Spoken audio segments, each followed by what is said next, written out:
Communication so real, no cap. A different language for woman and man. Decode the language and you'll understand. Nah, it'll help you out.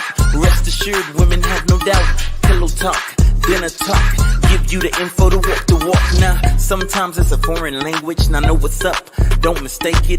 This'll help you every situation. Empower yourself, it's liberating, yeah. Communication, don't need no speculation. Just get that clarification, then reconciliation. Man translation, yeah. Man translation, yeah.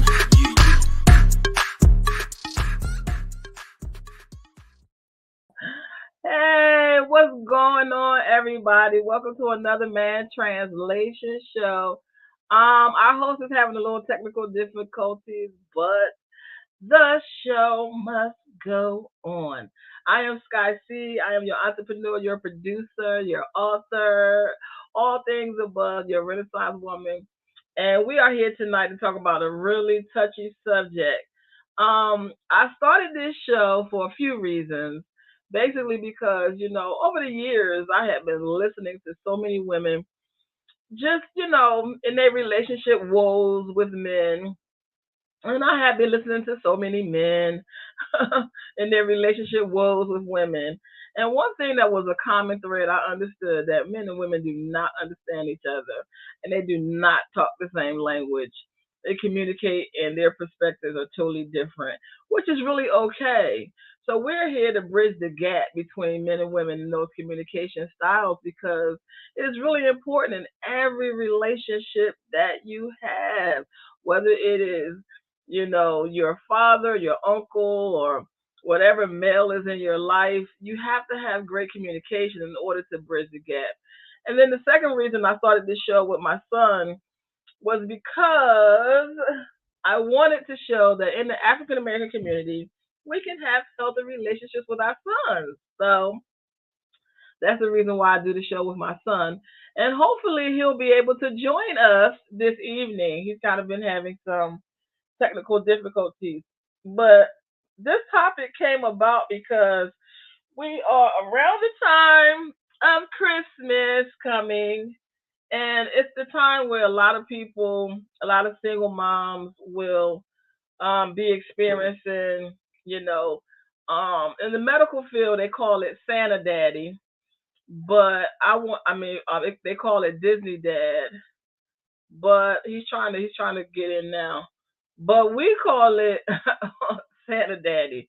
And basically, it's when the Disneyland parent or the Santa Daddy is the non custodial parent and he comes around bearing gifts and, good times during visitation and leaves most of the disciplinary structuring and all of that to normally it's the mother.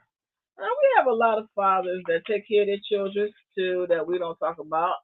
We'll talk about that on Father's Day. But I experienced this, and I can only talk about what I experienced. I can't talk about what I don't know about. I only talk about what I know about. And unfortunately, I have experienced this, and a lot of women's hearts are broken because what normally happens is when you have Santa Daddy coming around for Christmas, bearing gifts, around visitation and all of that, mom is struggling. Mom is struggling. A lot of times, mom is working two jobs and she doesn't really have money for extra gifts and all of these things that he's, has had the opportunity to, give the children when they come around. So a lot of times moms get a bad rap. So mom is like, let me see what doctor I don't like. I don't like the dentist. Yay! Dante V, our communication. Man, listen, can we do something better than Xfinity? Because y'all ain't working at all. I don't like it. Well, you here, you made it. So I was kind of just giving the definition of Santa Daddy. Okay. Santa Daddy or Disneyland Daddy. is when Yeah, a non-custodial parent that's a who new one. indulges the child with gifts and good times during visitation and just pops up only them certain times of the year. And it's really interesting because that's the thing that really undermines the authority of the other parent. Yeah, because the parent that's always there has to. They have many hats. You got to be the disciplinarian, you got to be the nurturer, you got to be all these different things. But whereas though the other parent who just comes around, it's always a good time. So every time they see them, they associate them with, hey, we can do whatever we want, we can have fun. And this is also my parent. So a lot of stuff unfortunately does get swept under the rug with the other parent. Whereas though the parent that's there who has to deal with the back end, like, what are you doing? Like, why are you giving them candy and stuff at 9 o'clock at night and they gotta be to bed and school in the morning? I gotta deal with that. I gotta make sure they get on the bus and make sure they get to school on time. So there's always going to be that that disconnect with that type of parenting rather. Right, but I think that the reason I wanted to talk about the show because we're in that time of the year with where Santa Daddy is about to pop up after he been around ho hoing all Hey, year.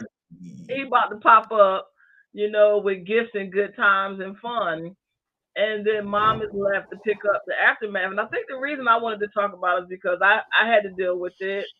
Um, I had to deal with it, and there's a lot of other women that have to deal with just taking the bad, just getting the bad.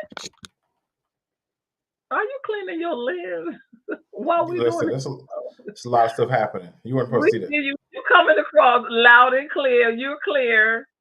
I'm the Okay. one over here in the dark because I had to go to the my other webcam because the other one was doing some old funky It's thing. this. Listen, I guess this message is what is supposed to get out because we This having all sorts of message, trouble over here. yes, is gonna get out. I don't care. It's gonna get out. So because so many women are being affected by it, so many Right. mothers' hearts are broken because what happens is that the parent that stays is resented.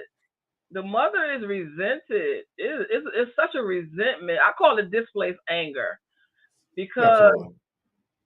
they're not looking at the fact that mom is home every single day. She's working. She's paying all the bills and stuff by herself. And Santa Daddy only pops up during visitation or a couple times a year bearing gifts. And I think nothing turns your child against you more because that's really what it does. It turns the child against you because mom don't have the extra money to buy you those Jordans that you want and those Gucci and everything that those name brand things. Mom doesn't have the extra money to buy those things because she has to pay the bills. She has to keep a roof over your head. And I Hmm. think that what women, I want to try to give women some understanding as to why they have to deal with the resentment from their children and the resentment and doesn't just last as children. It goes over into adulthood. So It goes up until it's dealt with, until they actually can see. Here's what's happening. Here's what's going on. well, yeah, until it's dealt with, but it's not really dealt with because a lot of times when the relationship does not work, mom gets the blame for why the relationship doesn't work and dad is not here. Well, dad is not here because mom did this or mom said that or mom this and that, blah, blah, blah, blah, and so like that doesn't change. Mom continues to get the bad rap.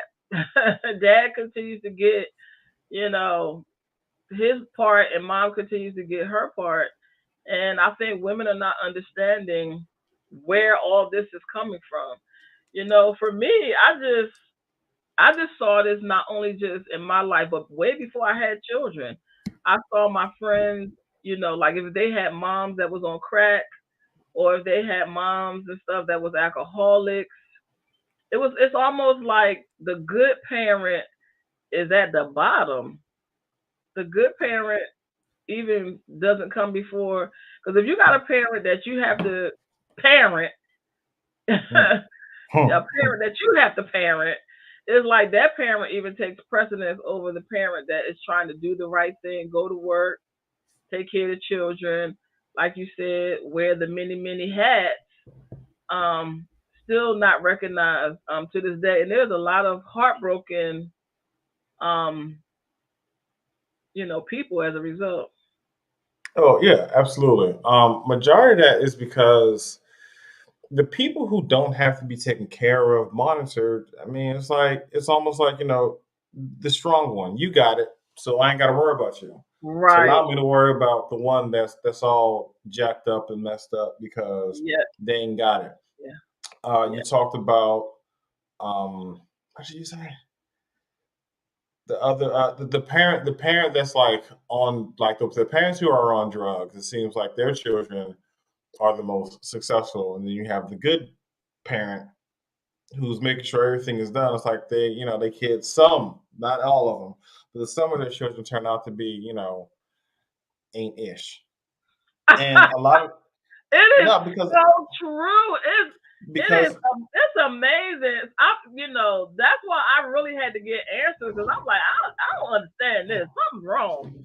I get it. I understand it because I you don't. got you got the parent who's doing good. And let's just say they're rich, they're wealthy, they got their health, everything's in order. They just feel as though that's going to be inherited to them, so it's not much that they have to work on. So, Oh, all right, I got this. Whereas though you have, for lack of a better term, the crackhead parent, the parent that struck out, that child feels like I gotta make it because I don't want to be like them. If this is my future, I don't want that. So allow me to work harder because I came from nothing. I have nothing. I was in the projects. My parents they didn't want to make it out, so I know I don't want to live here. So I have to do something. Whereas though I don't want to say the entitled, but you got the kid who's spoon fed everything like that. It's like, oh yeah, this is what I'm walking into, so I don't really have much to do. Rather than them find their own path, some of them do, but not all right. Yeah, I growing up, I never did understand that. Even now, I still see that now. You got some children that have great parents, and they of them. just don't amount to anything.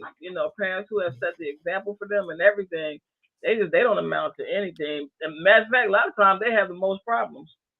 Yeah, yeah. Yeah, so that's just really interesting. But I think that this needs to be talked about because a lot of times, like if you have the mother and she's trying to explain certain things to the children about what's happening in the dynamic of the family and why the family is not together, and why dad's not here, and all of that, then she's looked at as angry and bitter. So in a way, mom gets muted. A lot of women don't really say anything because if they try to explain what's going on to the kid, then it's like, oh, she talking bad about dad. No, she's not. She's just trying to explain what's going on in the situation so that you can have some clarity. But moms get muted. Um, I say. yes, mom gets muted because you're trying to. I'm not saying you, but most mothers try to explain on an adult level to a child why they dad ain't this, and of course, emotion with that comes to play. Your daddy ain't here because he out there with them hoes and he with this and he doing that. So as a child, you go over to your daddy house and ain't no hoes. What is mom talking about? I mean, granted, they may be there, but when you go and spend time, they're not there. So as a child, you can't go to your dad and be like, "Hey, daddy, where your hoes at?" Mama says you got hoes. So you might get like parents might get muted because again they bring that emotion in there, but the child doesn't see it. So it's like, what are you talking about? Or on the other end, you have the situations that play in the other parent's favor, um, because everybody's ex to some degree is crazy. Your mama crazy because she done did A, B, C, D, this, that, and the third. And then when your mom reacts out of emotion, your dad like, see, that's what I'm talking about. Well, But because the child can actually, that's the definition of gaslighting. That's what but still, being gaslit. but it works in their favor because of that. Because the child can see that. Mama said you got holes. I don't see no holes, but I do see you acting crazy based off the definition of what my dad is saying. Somebody, I just feel like I don't know. I just like when I think about my life growing up, I just think about how maybe because I grew up in a generation where you were muted, you weren't allowed to talk and express yourself. So a lot of things you kind of felt like it really wasn't your business. It really wasn't your business. The adult business was really not your business. right? So you just became an observer. I just remember just being an observer as to what was going on, even though your life is being affected by it.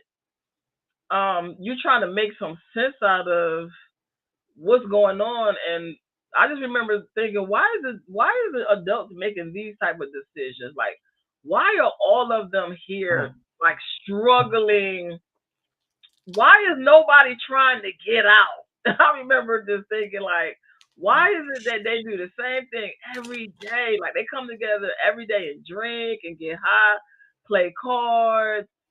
I don't know what this thing is about playing cards, but they love to play cards. And I Yeah, I just don't know. remember nobody had any goals. Nobody talked about their dreams. Like I just remember thinking like something is really wrong with this picture. I just couldn't Yeah, understand that. Why? And then they they giving up. They it was gave like up. the people. But as a child, you don't know that though.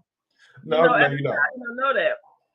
And it was like, for me in my own personal situation, it was like my mom. I never seen my mom work anywhere. Now my dad worked, my stepdad he worked, but my mom didn't work anywhere, and I didn't understand why she didn't work anywhere. Like, why don't you work anywhere? Like, I don't never see you work nowhere. And so I just felt like, as I grew up, that I wanted to work and make a contribution to the world, and I wanted to do things. And then now you become an adult, you have your own children, and you work and you try to do the best for your children, and you're the villain. You're the villain. Whew. You're made out to be the villain. It is it to Yeah. me. It is the worst. You know what I'm saying? And it's like even though like when I talked to my stepdad, my mom got married when I was like I think I was like 5 or 6. And of course, when I would talk to my stepdad, he would try to say, "Oh, well, your mom." I would just be like, I'm not gonna sit here and listen to you talk about my mom. Like, that's a no for me. I ain't play them types of games growing up. I ain't care who you was. I'm not gonna sit and listen to nobody talk about my mother. That's not happening. I don't care what my mama doing. You ain't gonna get to talk about her, and you sure not gonna get to blame nothing on her. I asked you a question. This ain't got nothing to do with my mama. So, Mm. me and my stepdad, we had to come to our own, we had to establish our own relationship outside of after, he was gone and stuff like that. And it wasn't the easiest thing to do because fathers are represented as financial security. So Mhm. whenever I would go to find my stepfather, it was because my mom was like, Mommy said you got to buy your school clothes. So I would have to go hunt down my stepfather so I could get school clothes. You know what I mean? So every Sounds time about I right. would have to go hunt him down, it was always money involved. He always had to pay for something all Yeah. the time. Hmm. But as a result of that, I think for me, my stepdad, he didn't really never try to say nothing bad about my mom, but he still loved my mother. Like he still loved her. I could tell that his heart was broken. He still loved my mom, and any chance he got to be around her, he took the opportunity. So if she sent me to go get him to pay for something, oh, he was gonna make sure he paid for it so that he could stay in her good graces because he still loved my mom. To the day he died, he loved my mom. So I don't, he never like tried to say nothing bad about her and stuff like that. We would just laugh. He would be like, how your mom is, and he'd just laugh about it. And I just be like, well, whatever, because that ain't what I came here to talk to you about. Because mommy said, buy me a bike. Oh, So he just oh, represented dollars, you know. He just represented money. And that's the way society has it. That's why we have to go to court to get child support. Because whoever is the custodial parent is the parent that has to take care of the financial part, and the non custodial parent takes care of the custodial parent takes care of the money part, and the non-custodial just pops up whenever they feel like it, every other weekend or whatever arrangement you have in place. But I think that Santa Daddy, I don't think Santa Daddy realized how much damage he does. That's what I want to talk about. The damage that gets done to families, the long-term damage that gets done because we don't talk about the fatherless homes. We're raising children without fathers. And it's not necessarily that you have to be in the home, but you got to be present in that yeah. child's life. You have to be present in that child's life. And you can't use the fact that you and the woman didn't work out, because your relationship with her and your relationship to the children, those are two totally different relationships. Uh, um, yes and no to that. I say yeah because I've been on both sides of that, and some women do make it difficult for Yeah, you to be in your child's life because they're still yeah, upset, they're still emotional.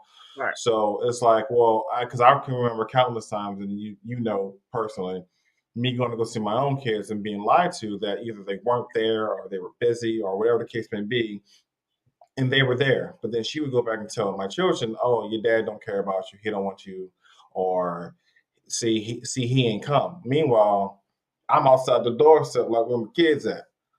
So Well, yes to that. that's the narcissistic parent. That's the narcissistic parent that was No, undermining your authority, which basically she was turning your children against you. And that's what Santa but Daddy does.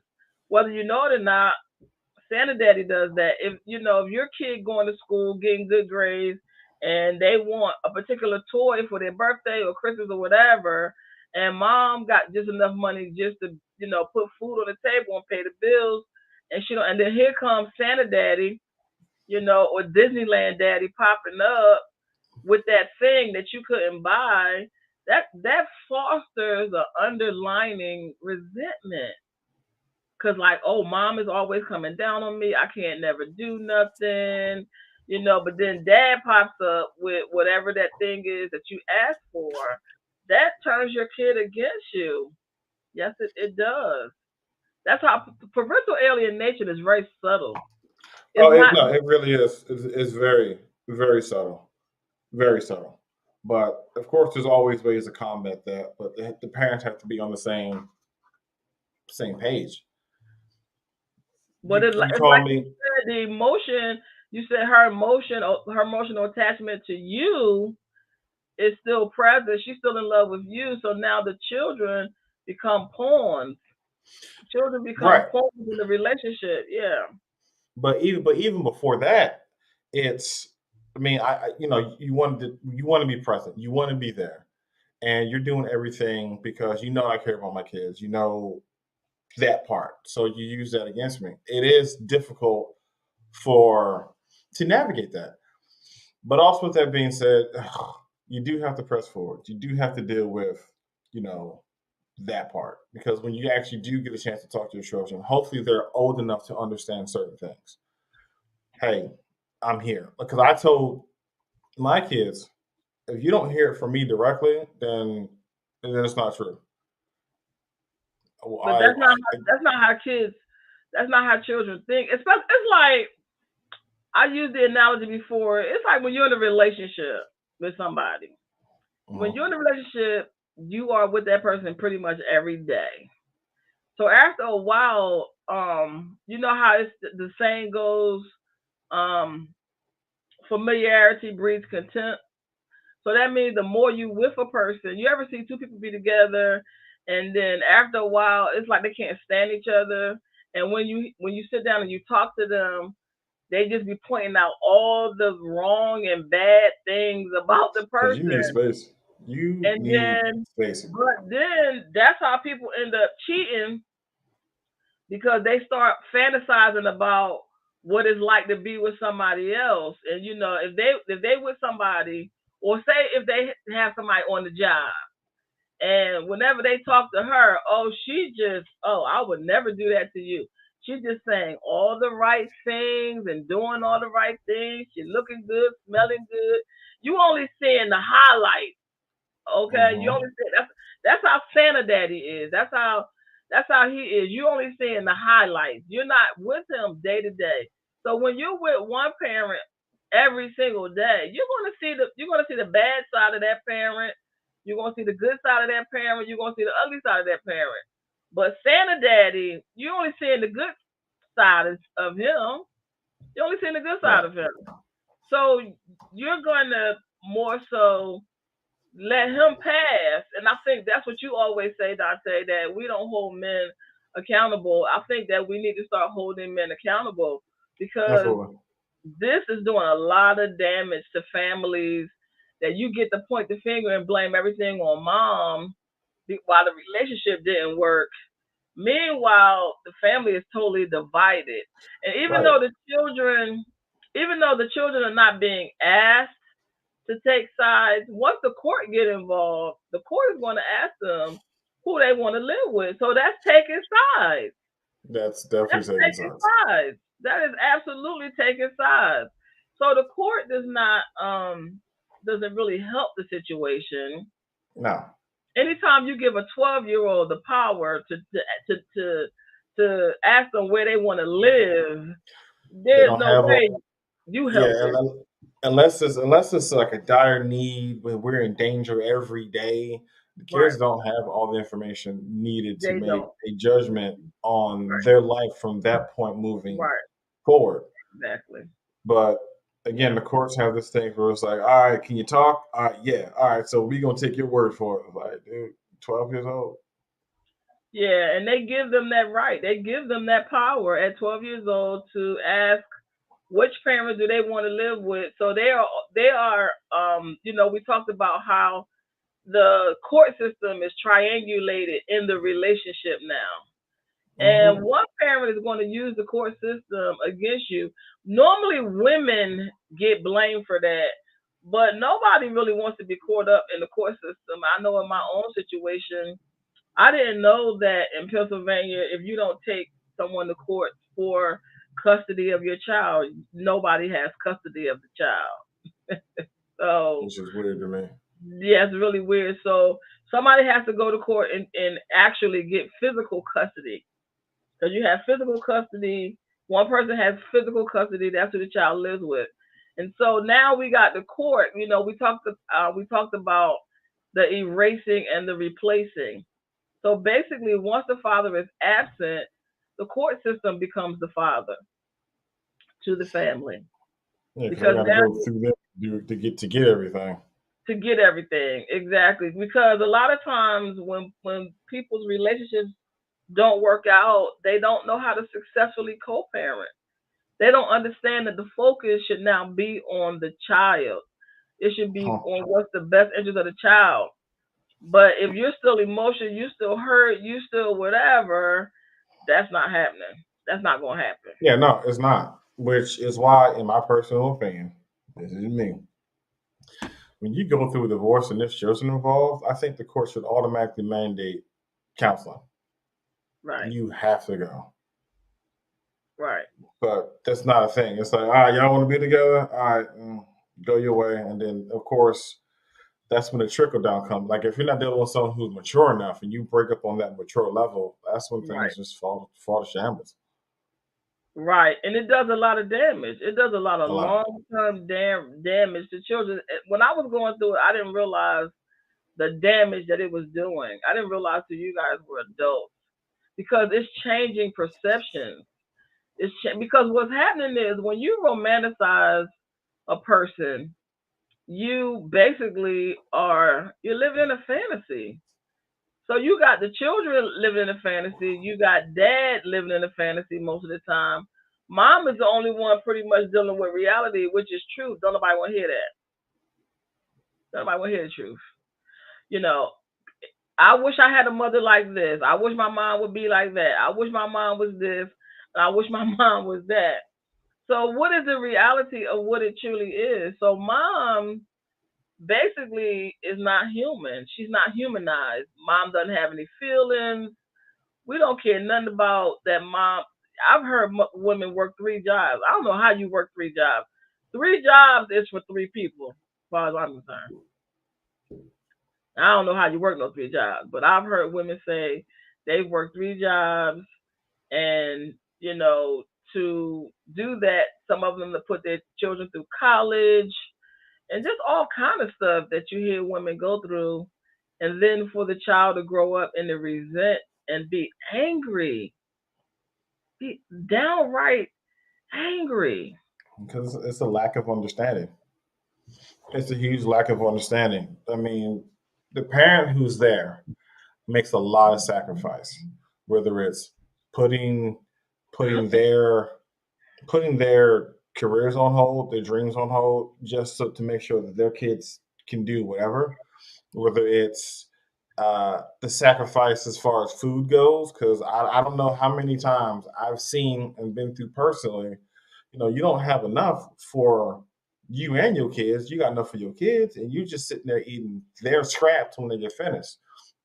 And then you get older and you don't realize, you don't, because you don't see the sacrifice stuff they made. So it's like, only thing you see is, oh, well, I didn't get enough to eat, but you ate.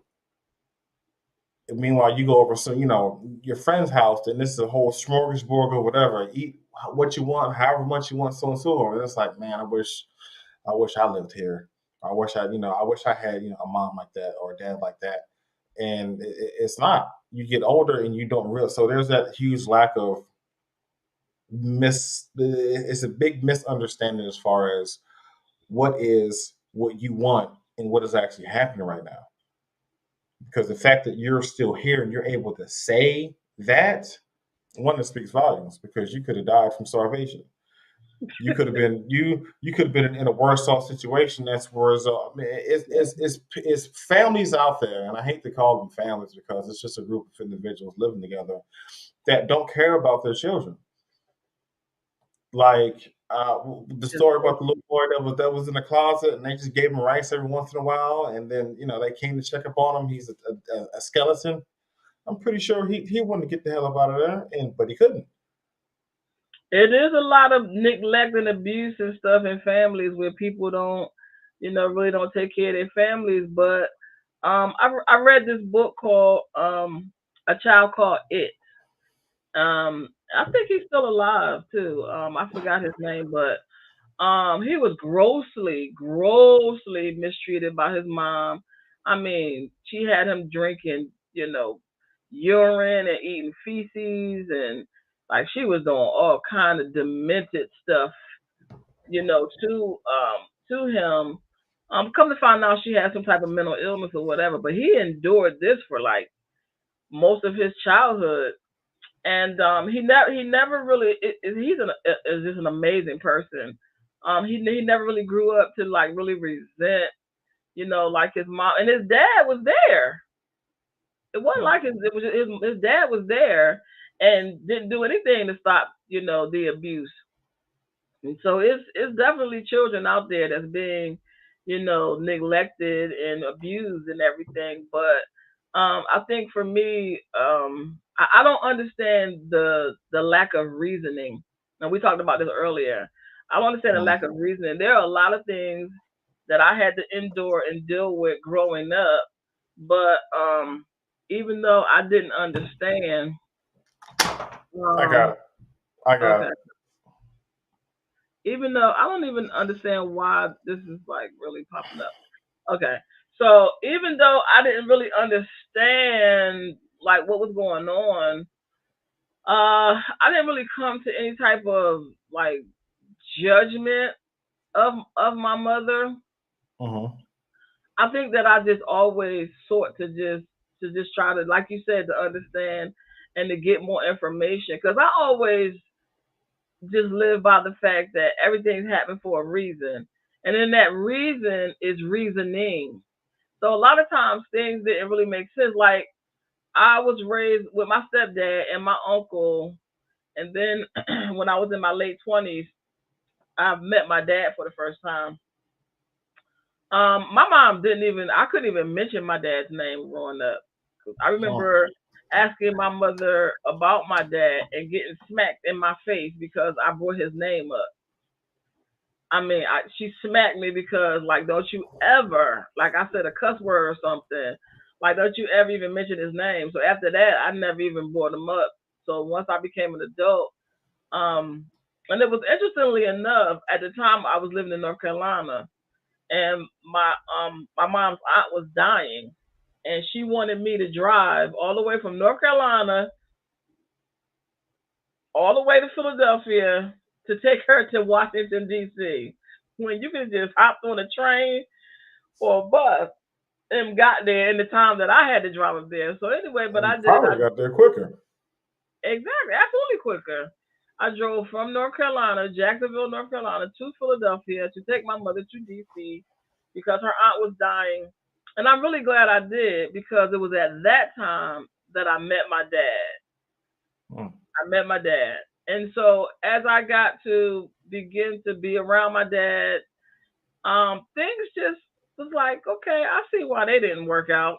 And it's crazy. It is so crazy because eventually when I moved to Maryland some years later, um, and I'm hanging out with my dad, he still was in love with my mom. Like he still was in love with my mom, and he would take me to all the places they used to hang out at when they were together. So he took me to all the places that they would hang out at, and some of the people were still alive, and I met their friends. And I remember my mom was coming to visit in Maryland, and I set up a date with her and my dad.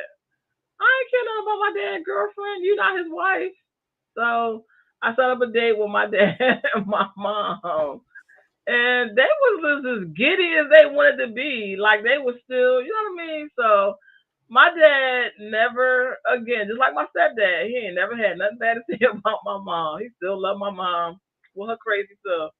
So I don't know. I just don't understand it. Like, and so I had to seek to get understanding about why you would put your dad on a pedestal and exonerate your dad, but like drag your mom just drag your mom like over the coals, like Because drag your mom. the parent who is there, unfortunately, that's what they get. Yeah, that's what they get. It's all okay. So in school, you take a test, you get 100. Take a test, get 100. You just keep getting hundreds, and then with one particular time, right? This is crazy. Yeah, You take the test and you get like a 50. Like your grade just drops dramatically. That's what it's like being the parent that's always there. yeah, It's like you do it, okay, you do it right, okay, everything is good. The moment you do something wrong, it's like, mhm. what are you doing? Why are you doing this? Why are you treating me this way? And it's like, what? And Meanwhile, they never the let you live that 50 down. They never let you. They never no, let you live it down. It's almost like they were waiting for mom to do something wrong so they could be like, "See, I told you, she ain't got good feel." you it know what? does feel that way. But you know what? For But me, I think that I just um I just felt like that, I'm the mom. I made a decision to be the mom. Um and I'm the best mom that I can be at the time that I could be it. And you don't really get to really judge me on it. I just kind of came to that conclusion. I just felt like only person that's gonna be able to judge with the type of mother and how well I did, if I got an A or B, C, D, E, or F, is only gonna be God. So I didn't. After a while, I just was like, this was my choice. mhm, It's what I chose to do. Nobody owes me anything because I did it. I'm a mother because I chose to be a mother. And I think that women get caught up in, I'm mom, and because I'm mom, you have to do a certain thing for a certain reason. And I think I just got over that real early. I think I got over that the moment I tried to celebrate Mother's Day. I just got over that. And so I think that I really want to appeal to so many mothers, and I want them to understand that your children do not validate you. They don't. Nope. They do not validate you. They really don't. And I know you have to learn that. And I had to learn that too. But they really don't. They do not validate you. You were here before them. You had a life before them. You were here before them. You brought them into this world. They did not bring you into the world. If you feel as though as a mother that you deserve an A, and they feel like that as a mother you deserve an F, then that's for them to deal with. You know what I'm saying? If they want to come to you and say, okay, this is why I gave you an F, then you listen to it, but you ain't gotta agree with it. No, You don't you have to don't. agree with it. That's their perception, and they're entitled to it. They're entitled to their opinion. So you gotta free yourself. I'm talking to somebody. You gotta free yourself from the opinions of other people, your children included. I Oh, love absolutely. my children. I love them, and I love them as adults. I love them. But they add nothing nor take anything away from my life. I love Dante dearly, but he takes nothing away nor adds anything. He cannot validate my life. That's not his Mhm. job. It's not his job. If I know I raised him and I did the best that I did for him, and he go out and be a bank robber, that's on him. Hmm. That's his decision. That's on him. Either you're going to take the tools that I gave you, or you're not. Either you're going to use it, or you're not. You know what I'm saying? And it's a reason for everything. Do not Yes, it is. internalize all that garbage that they try to throw on you, all the guilt trip, all the stuff that they try to throw on you, and you didn't do this, and you should have did that. I did what I did, whatever it was I did And most of the time, you do what you can with what you have. at the time. At the Hmm. time, and you can only take responsibility and hold yourself accountable for whatever mistakes you made. After that, it's nothing else that you can really do. And It's not.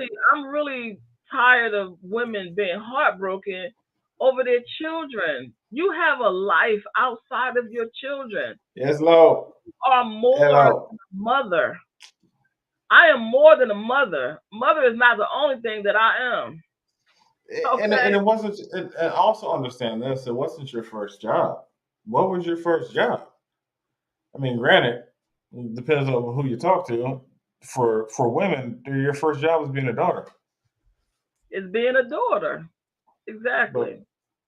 people don't look at it that way. Yes, No, you they are a don't. mother, but there's other They, components that go along with it. they really don't. You know what I'm saying? And over the years, the more that I begin to seek understanding and begin to get answers, not just for my own life, but for a lot of other women's lives as well. Because I see so many brokenhearted, mothers that raise their children, and fathers get totally exonerated. It's not just one reason. It's many reasons.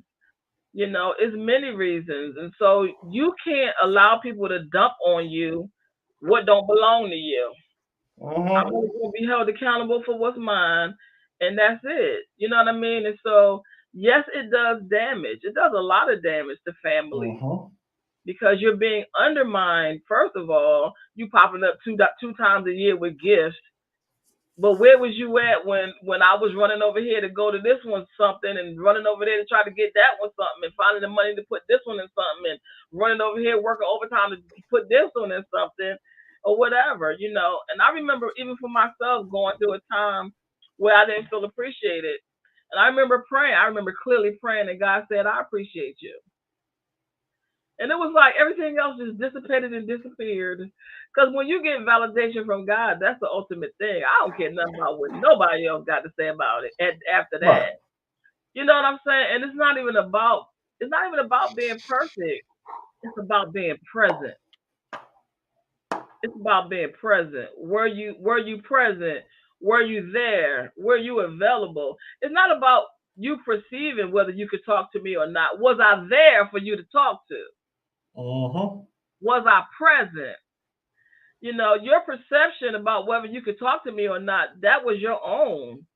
Okay, based on whatever. But I was there every day. I was present every day. You know what I mean? And so I want women to stop beating themselves up. Stop taking yourself out on the guilt trip. Because one of the things that you don't realize is that not only do the narcissist trauma bond with you, but they trauma bond with the children too. Yep. Oh, when I was your age, they locked me in the closet and fed me nothing but grass. I ate grass and drank water for 3 years. Yeah.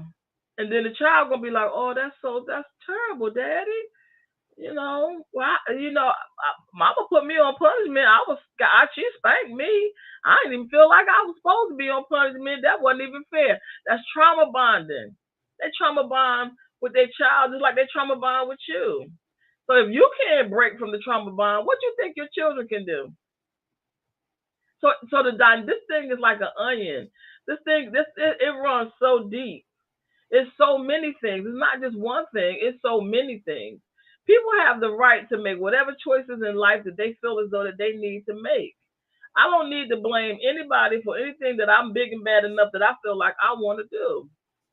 If you feel like you want to go out there and cheat, why would you blame somebody else for your decision? Why would you do that? Take responsibility. You wanted to go out there? Well, be out there then. You know, don't worry about what mom did. Mom. You First of all, I get so tired of people telling kids, "Your mama ran me away." How you gonna run somebody away that you've been with for 14 years, 10 years, 7 years, 6 years, 32 years, 27 years? I've been heard everything. 20 years, 19 years, 18 years. Run? You don't run. If you said 3 months, maybe 6 months, I'll give you 6 months. Even a year, I'll even give you a year. You don't run nobody away that you've been with for 10, 15, 12, 14, 27, 23, 30, 32 years. Stop playing. Where is the reasoning? Who? Where are you What in the using the fifth logical 11? side of your brain? We need you to start thinking. You don't recognize a lie when you hear Nope. it. Like, like, come on now. Like, there's no way in the world I would sit there and listen to my dad say no crap like that about my mom. You done lost your mind. You was with this woman for however 27 Yeah, but that's years. where the disconnect. Huh?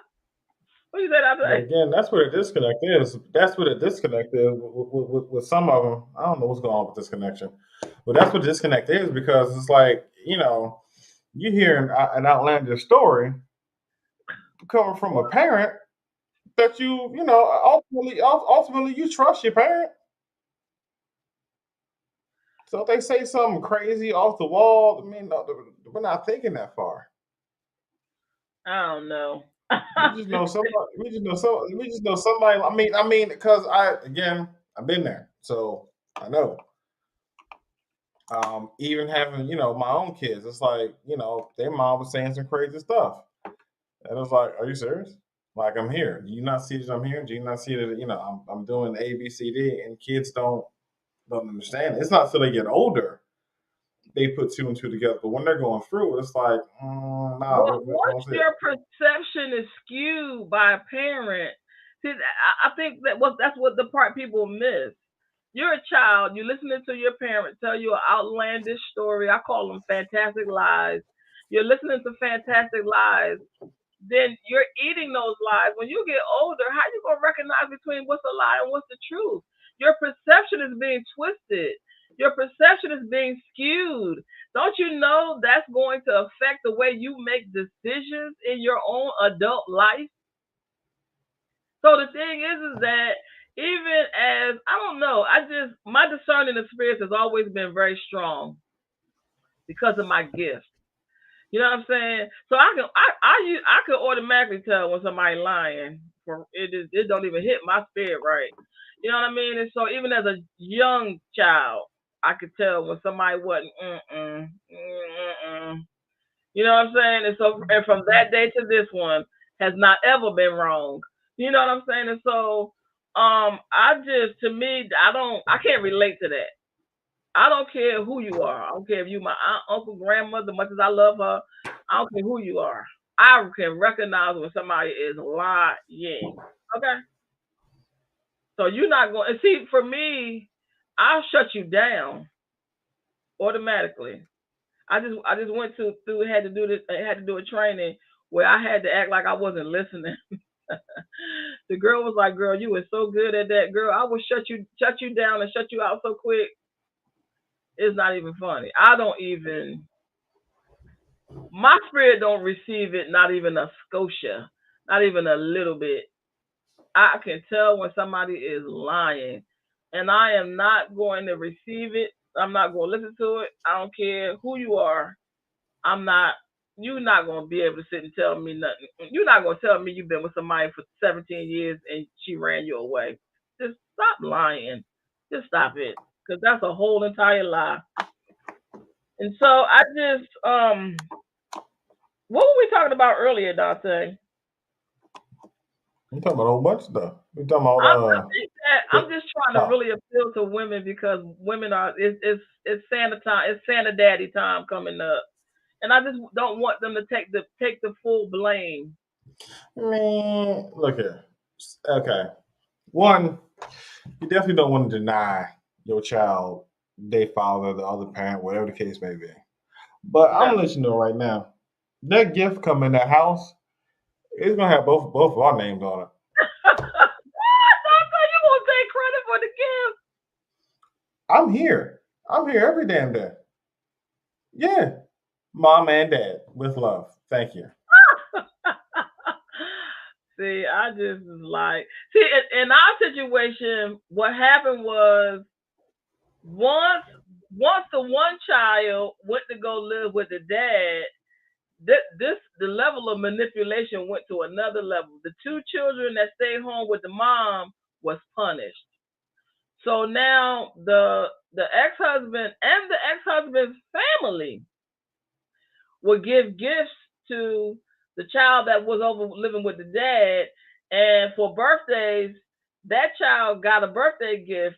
His siblings got nothing because you're over there with mom. So mom is more vilified. Like, we ain't getting nothing.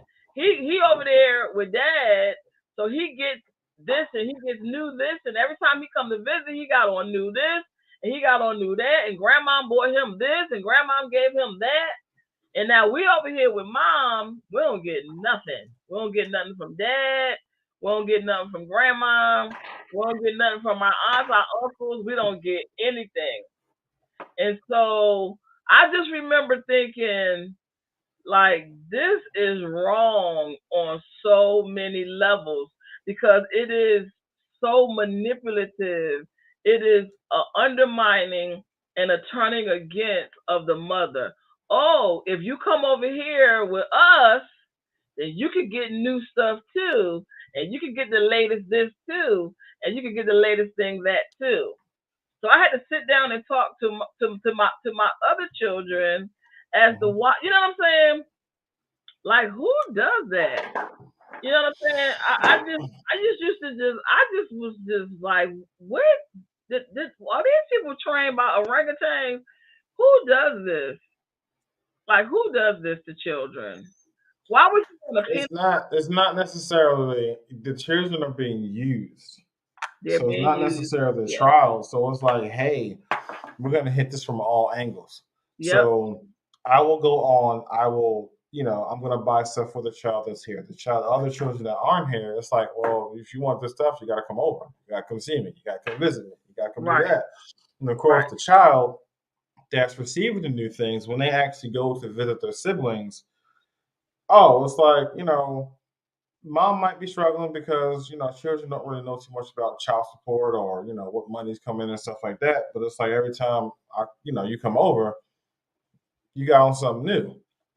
And it's like, how can I get that? Well, you gotta talk to dad, something. So it's being hit from the child level, and of course, the children are going to go speak to the mom and be like, "Well, why can't we have this, the third?" Which puts more pressure on the mom in some cases. So in some cases, mom will go out find a second job just so their children can have. Whereas, like you said, one job is for one person, three jobs is for three people. You going up there killing yourself just for a pair of sneakers that you're gonna tear up in a week. And not only that too, like on a spiritual level, it's kind of perpetuating. Well, mom's struggling because she ain't right. She's not right. She's struggling. She ain't got nothing because she ain't right. And God is blessing me. I got this. I got that. I got this, that, and that. So The God is blessing me. devil blesses too. Yeah, the devil blesses too, but children don't know that. It's like, Shit. okay, mom is the one. We gotta throw that dynamic in there because that's the dynamic. You know what I mean? That's the dynamic. That's what I had to deal with. It's like, okay, but mom going to church every time the church doors is open and she praising and praying and worshiping God and reading her Bible and she living right, but she's struggling. But now dad over here, he got this and that material thing and that and this and that and that. So that also adds to the confusion too, as well. So that's a whole other dynamic that you have to deal with. You have one parent, saved and another parent not saved, and it's looking like, well maybe dad is right. Maybe mom is doing something she ain't got no business because why she still struggling? You know what I mean? Right. And so you also have to throw that in the pot. So this a messy thing. Yeah, it's very extremely messy, very messy, and you have to approach with caution Yeah. because whatever you do, it's like whatever you do now, you're not gonna see it right away. You're gonna see it when you get older. So it's But by like, the did time you? they get older, the thinking has already been entrenched. It's already been ingrained. Mm-hmm. The, No, twi- I, the, mhm. the pervasiveness of their mind has already been twisted. And that's why it's important for you to always seek understanding and always to seek the truth, no matter what the situation is or who the people are, involved. You know what I mean? I was just asked a question that I don't really have an answer for. I'm gonna have to really do some soul searching. I was sharing something with someone. He was saying that he had PTSD. He was talking about how he was in the military, and some kind of way we got on the subject of people that grow up in the project also suffer with PTSD. Absolutely. And yeah, and he asked me how did I deal with growing up, seeing murder and all of that stuff or whatever. And I'm like, I don't even know. I don't really even know how I grew up, and I don't know how I really got through that and really dealt with that part of it. I don't know. I have to really kind of just like think about that. I mean, I know I learned a lot from it, but I don't really know how I really got through it. I do have triggers. I do have triggers, but I don't have triggers to the point that they're not controllable. Like they're not impulsive triggers and stuff like that. Some people would be triggered and they just pop off and stuff, but it's not really. We have another dynamic I want to close out with where you have a single mother and then you have the child, then you have the parent, the non custodial parent that remarries. So now you have Santa Daddy and now you got evil stepmother.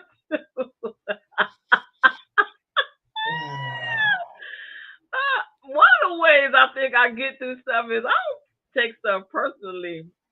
Stuff be funny to me. Because to I me, I've I look at I've stuff through a I've been there. spiritual lens, and I be looking at people like y'all, the devil making a fool of y'all. Y'all crazy. So it'd be funny to me. So you got Santa Daddy, and you got the wicked stepmother.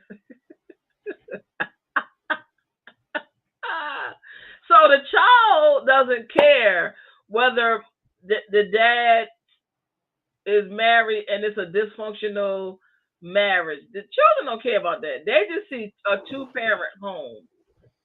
So Nah, I have to disagree with that. okay, Speaking from personal experience, okay. um, I just didn't care too much for her, and I think also because she got off on the wrong foot, it's like I don't believe in forced relationships. Um, you introduces, we're just gonna say Cindy, Miss Cindy Chihere. Okay, all right. That's your name. I'm not calling you mama. I don't feel as though you're my mother. And I think at that particular point in time, I was younger. I think maybe like middle school. It's like call me mom. No, I'm not doing that. And it really got into a whole back and forth thing with like I didn't necessarily like you're here. You're not here for me. You're here for my dad. I I think have a that mother. I think that the misconception is that, and I think people don't realize is that just because a parent remarries, it does not automatically make that person your step parent. What makes them your step parent is if they adopt you. They have to Uh, adopt you. I No, I I they think have differently. to legally on paper. We were just watching. If you guys get a chance, watch the documentary on YouTube called "Erasing Family." When you're dealing with narcissistic people, they love to erase. I call it replacing, but they love to. I guess before you can replace, you got to erase. So the documentary is called Erasing Family. But before they can replace you, they have to erase you. They are good at trying to set up a replacement family because that's what the triangulation with the court system is. The court system now becomes your family because family is a system. Like Dante was saying earlier, we were talking earlier. Family is a system. And so I Mhm. think that a lot of people are dealing with the remarriage and the blending of the family, especially if your children are older. Mhm. Well, if the mother or the father was deceased, you would still have to, before I could call you legally, really call you mom. See, in the black community, we call everybody mom and cuz and sis. But for real, you supposed to really adopt the person before you can legally call someone Yeah, because we their ain't, we mother ain't, we is ain't doing not all that. no longer present. But if your mother or your father or whoever's trying to be replaced is still alive, you're really not obligated to call anybody, mom. But I know. that comes, but Because it see ain't gonna that happen. we're talking about, see, Santa Daddy, right, is a fictional character. When people can't show up in real life and be real, then they be fake. We all know that Santa not real. We know the Tooth Fairy not real. We know. We know. So now you got to show up as fake daddy. You know what I'm saying? Or fake whoever. And so they begin that this is a fantasy world that they living in, and they draw the children into the fantasy. That to me, that was my experience. That you drawing somebody into their own to their psychosis, and mom represent reality. Mom represents Mhm. the truth. Mom represents, hey, discipline. You see what I'm saying? Structure, order, snatch you straight back into reality. But if you have a parent living in fantasy land, then they're gonna pull their child into that psychosis. And then we're not talking enough about that. We're not talking enough about that. What kind of life is that child going to have as an adult if they're not facing reality? If they cannot confront Confrontation doesn't mean it's negative.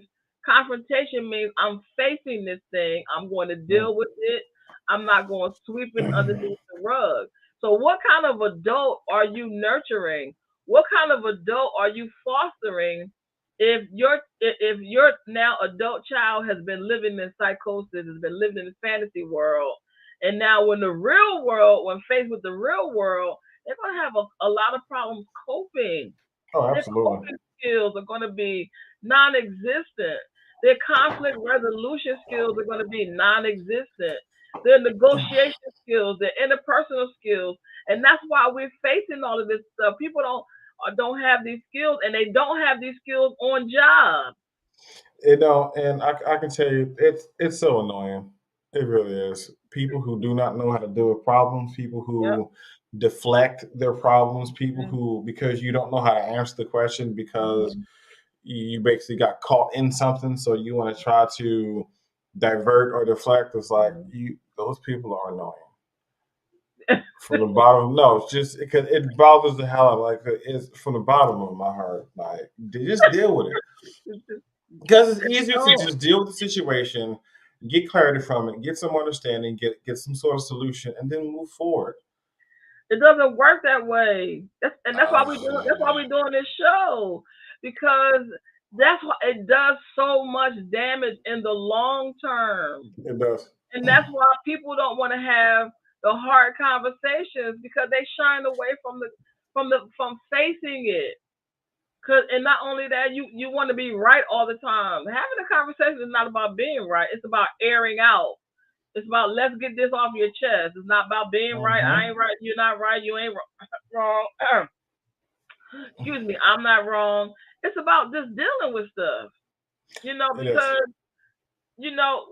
I see a lot of people that be in relationships. I'm not even going to just say marriages. I'm going to say that be in so-called relationships, that we're in a time where people are redefining and repurposing what marriage is. We talked about that earlier. Like, they start out a married couple, and then enter into the same dysfunction, and then now when you see them, it's like they're brother and sister, or they're roommates, or they just sex buddies, because they don't deal with the issues. They just repurpose the relationship, and now that man don't even see you as his partner anymore.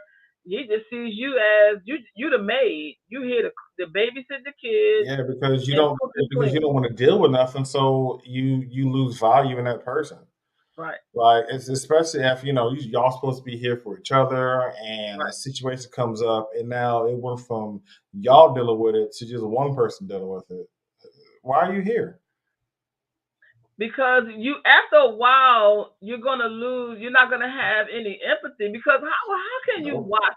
How can you watch your mother struggle to raise you, but have empathy for the person that abandoned you? You Any Yeah. way you slice that pie, your dad abandoned you. I don't care what kind of arguments. I don't care if they was arguing from the rooftop to the corner, all the way back around to the next corner. You know what I mean? As a father, his job is to show up for you. Period. Because moms show up regardless. You know what I'm saying? Nothing is going to. I understand that as a mother, my position was given to me eternally. Hmm. Nothing can change the fact that I'm your mother. Nothing and nobody. I can't be erased or replaced. So when you have that, frame of thinking, nothing stops me from being a mother. Nothing and nobody. I'm going to show up for my adult children now that they're adults. I'm going to show up for them regardless of whether they mad at me, they angry, they speaking to me, not speaking, like me, don't like me. I'm still going to show up in my position as mother. Nothing is going to stop me from being a mother. So why did you get to abdicate your position as father because you don't get along with their mother? That's bull crap. That's an excuse. That's the blame game. That's the blame game. And it's very evil in nature. And let me tell you why I know. It's because in the garden, no, I don't care whether you believe the Bible or not. In the garden, it was the blame game. Adam blamed Eve, Eve blamed the serpent, and Adam also blamed God indirectly. And that's what people do when they say, well, why did you give me this mother? And why did you give me that father? And you may not say those words just like that, but when you don't listen, you see what I'm saying? When you're rebellious and you're disobedient, it makes your life hard, by the way, not your parents. When you're disobedient and you don't listen, you're saying, hey, God, you don't know what you're talking about. You gave me the wrong mother. You gave me the wrong father. God gave you the mother and the father that you needed for wherever it was your destiny and your purpose is going to lead you. And that's why I want women to see the bigger picture. I do not want you to abdicate your position as mother no matter what your children do. Whether they like you, don't like you, call you, don't call you, whether you see them, don't see them, keep that train moving. Because, they might jump off and jump back on and jump off and jump back on. Keep that train moving. Whatever vision God gave you for that family, that's still the vision for that family. Whether they want to be a part of it, not be a part of it. Because let me tell you something. You'll never have your own vision until you work in another person's vision. When God gives you a family vision, every person in that family has a part in that vision. I'm talking to Mm-hmm. somebody in that vision. And so all of this is all about a distraction to keep you from your destiny, which is your destination. Nothing stopped nothing. And I done been through a lot of stuff. I done been on a roller coaster. I done been on a plane, a train, a boat, a mule, and some more stuff to get to where I'm going. And I still ain't got the way I'm supposed to be quite yet. But nothing stops the assignment that is on my life. So you have to get to a place where the who can validate you, not nobody on the planet, nobody external of you. And that goes for your children. Because I see a lot of women being destroyed by their children, by the fact that, oh, you don't always like what your mom do. You're never gonna like everything. I told Dante, oh, I'm gonna always say something you don't like. You might well just get Mm-hmm. rid of that. Oh yeah, it's a grain of salt, whatever. It's my job. Because anytime it's somebody's job to tell you the truth and to give you the hard medicine when it's good for you, it don't never taste good. Have you noticed the things that's good for you is bitter? Why? Because the stuff that's good for you is driving things out of you.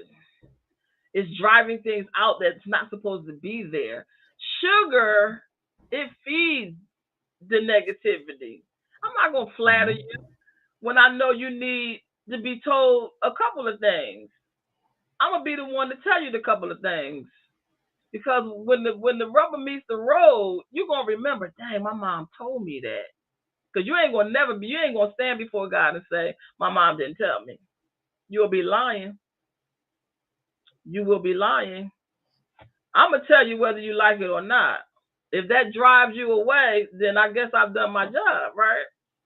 So Mm-hmm. I just want women to understand. Now Dante said, write your name on the gift too. Yeah. Hmm. When Santa Daddy shows up for Christmas, Yeah, put your name just, on there too. This from I don't both of know. us. Dante, just give them some point of view answers and close us out. Cause Santa Daddy does a lot of damage to them churn. Yeah, I mean, yes. Also, with that being said, the kids are going to get older and get to a point where they're going to see things for themselves. It is a very hard process to go through, a very hard process to watch, to see your children get their hearts broken off the stuff that they are saying. But also, it's one of those things where it's a necessary evil. Two, for the custodial parent who always got your kids, when you talk about the father or the mother or whomever, talk to them in a language that they understand. Because you cursing this man out because he ain't ish and how he treated you ain't got nothing to do with his kid. Some of them are. horrible boyfriends, horrible husbands, but they may be great fathers. We might not know that. But to you, they were horrible. They couldn't keep whatever they needed to in their pants. They had a whole bunch of holes, whatever the case may be. They hurt you, bottom line. But at the end of the day, they still have the potential to be a great parent. Allow them to be that parent, whether it's a good parent or a bad parent, but just prepare your child for such. Not the negative stuff. Give them the truth, but also speak to them in a way that they understand what that truth is. And then you're not coming from a place of bitterness or anger, because that registers with children as well. Why is mommy always yelling? Why is she always upset? Why is she always this? I can't ask her a question. At that point, you become unapproachable, and it looks like you're angry all the time. And you might be angry because you're asking about this raggedy mother over on this side. And it's like, here I am doing the best that I can with what I have. Also, with that being said, um, children do not understand what a parent has to go through. So you telling them everything that you're doing, they might not get it. Oh, I gotta go to work. And it's like, aren't you supposed to go to work? But the fact that you got to deal with the people at the job, do that. Like children do not understand to a certain. As they get older, give them a little bit more, but lose the emotion. You talk to kids with emotion. That's the thing that they hold on to. That's how they register that whole entire thing. Every time I talk to her, she's angry. No, she's passionate, but you don't quite understand that. And like I said before, when that the gift come in that house, go and put your name on it. It's from us. We got this. Oh man, I don't know. I think I just be being too nice sometimes, and then when you make me mad, it's like all bets are off. But I just want mothers to just heal. I want mothers to heal. I want mothers to not internalize all the stuff that gets dumped, man. Moms have to deal with a lot of stuff. You know, And and the also, thing is, moms don't get the time. Moms don't get the time to process and deal with, because yeah, your child is there, and you have to be strong for your child and put that away. Um, what was that? Love and Hip Hop. Erica Mena, she's up there basically spilling her guts and how hey, she's a single mom, and you can find it in what's the dude name Safari, and she's just going on this whole story, and dude just sitting there. yeah. Yeah. Also, hmm, Yeah, yeah. It is just. I think that when I look back in my situation, I just think that I should have. You're mindful of the children as far as like the physical, but you're not um taking in consideration the emotional. So I think right. that I should like I was there physically, spiritually, but I think that the emotional, I think, parents don't really think about the emotional development. It's like you said one time before we were doing the show, and you was like, children have feelings too. And I think we forget that Uh-huh. children do have, feelings. And then mothers, we think that we could hug and kiss everything away. Like, we could just hug and kiss everything. Because let's have a group hug. And I remember, I don't know if you remember, but I remember I used to always make y'all hug all the time. I used to always make Hmm. y'all And hug. that's probably why they hate hugging now. So I think things can be cured. I think hugs are really a good thing. Yeah, Because a you good need one. human contact. But anyway, Dante, I don't know about putting your name on the gift. I don't know about that part, but We put names on gifts over here. Hmm. I Yep. don't know. I think that you have to sit down and just really bring an awareness. I think we need to sit Santa Daddy down and bring an awareness and let Santa Daddy know that undermines your authority when you have the money to buy something and I don't have the money to buy it, and when you give it to them, that's It very it depends. Again, it depends on who you're talking to, because a true. person can take Absolutely, that yeah. because I a person know can take that information. everybody you And can't co-parent with everybody. I understand. Trust me. The that's dynamic what is complicated sometimes. that's why we put our name on it too. This is from us. Love you, baby. All right, y'all. We're talking about this Santa Daddy early, so when Christmas comes, we ain't gotta bust y'all bubbles. So when you walk in there and you see from mom and dad, you better not say nothing. You're welcome. Yeah, that's gonna cause a fight on Christmas, I think. Anyway, hope you guys enjoyed the It's for the show. kids. It's for the We'll see kids. you For the next children. week. Thank you.